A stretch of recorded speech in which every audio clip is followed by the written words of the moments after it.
All right, welcome back to the channel, KMR, Kyle Mohan Racing. We're all about the Brap. We got rotaries.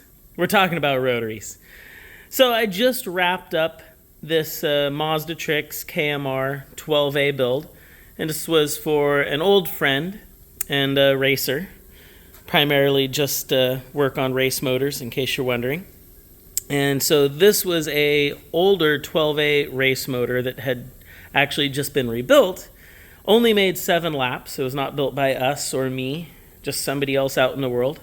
And after those 7 laps, it had a pretty catastrophic bearing failure. And so in pieces, this engine came to us.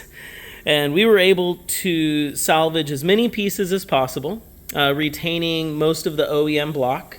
We did have to replace a rotor, an eccentric shaft, all the bearings, and then everything had to be matched, machined, side cut, balanced, and then obviously toleranced and spec'd out and put back together for racing.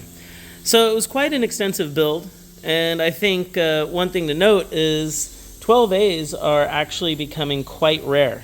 The components are becoming rare, although you can buy new rotor housings. These are the used rotor housings that came with this motor. We were able to clean them up and give them a second go on life, or maybe a third go on life.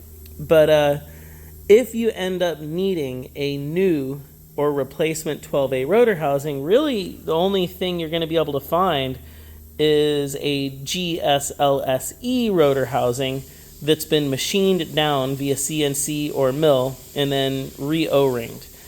And obviously these are 12A housings. You can tell by the stamping and also the width right here. When you get into 13Bs that have been machined down, you end up with less of this thickness here in the original casting, because a 13B has a similar casting profile.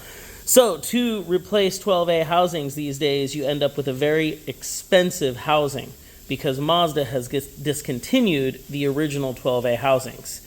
So I think the price tag on a machined down 13B to fit a 12A is somewhere around $1,300 or $1,400 a piece.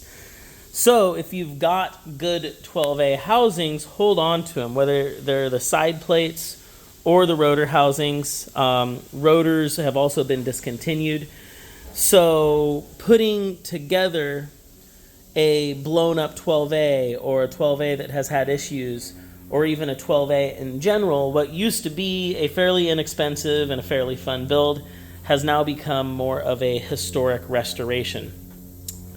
And I would call this more of a refurbishment to an existing block, but we did our best to bring it back into specification by lapping the side plates, cleaning up rotor housings, and making sure all of their tolerances were within reasonable spec. And then obviously, like I mentioned previously, we replaced rotors, eccentric shaft bearings, all of that got polished and blueprinted out, thanks to Mazda Trix. So just a little bit of a build. I thought it was interesting. It's a CNC cut street port. I'm not sure what class this was racing in, but it's a fairly aggressive street port, both on the intake and exhaust. And that was one of the reasons we did not want to end up replacing the larger block components, like the rotor housings and the end plates. And that's one of the reasons, even though it did have bearing failure, we ended up lapping the side plates, having enough material there to take off the damaged surface and get a clean enough running surface that the motor's going to have good compression, should be able to go up into the 9,000-10,000 RPM range, and should be very reliable and ready to do its duties again. Oh, we did upgrade the oiling system, so it did end up getting a race oil pressure regulator, and the motor came in with one of the stock 12A oil pumps. I don't remember the exact displacement or millimeter size, but I think when you've got 2 options, and I think the larger one is 17 millimeters. I could be wrong on that, look back in the books, but you do have 12A oil pump options. So we went to the bigger 12A oil pump, obviously matching what we did with bearings, tolerances, And obviously knowing that this motor is going to be raced, has a large street port, so you're looking to get higher RPM, probably significant loads. So adding that higher displacement oil pump is actually very important, even when it comes into a wet sump system. We also added a baffle plate. I think that was in the previous video I just put out. So that's what this is that motor, if anybody was wondering, and it came out really nice. So just trying to resolve any potential oiling issues. We're not sure why this motor did have a failure with its owner. And like I said, it was not our build. We did not do it, and the fact that it only made 7 laps leads me really to believe that it was a combination of not enough oil pressure and probably improper tolerances, because very rarely do you have one bearing go out in a motor with very little usage. So definitely up for question, and this is a person who races and doesn't have issues with other motors. So again, why the motor came to us was it had some issues and had been built by a previous shop. So we were able to clean everything up, get it back together, and that's a Brap. We're going to ship this one out. It's going in the crate. I just thought it was cool. Get a couple photos in front of the KMR cars before it goes in a box and gets shipped out by Mazdatrix. 12As.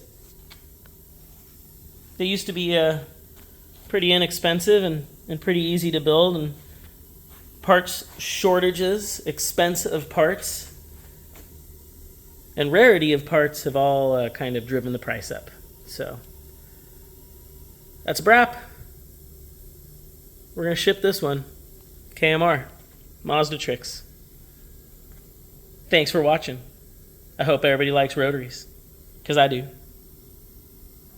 Brap, brap.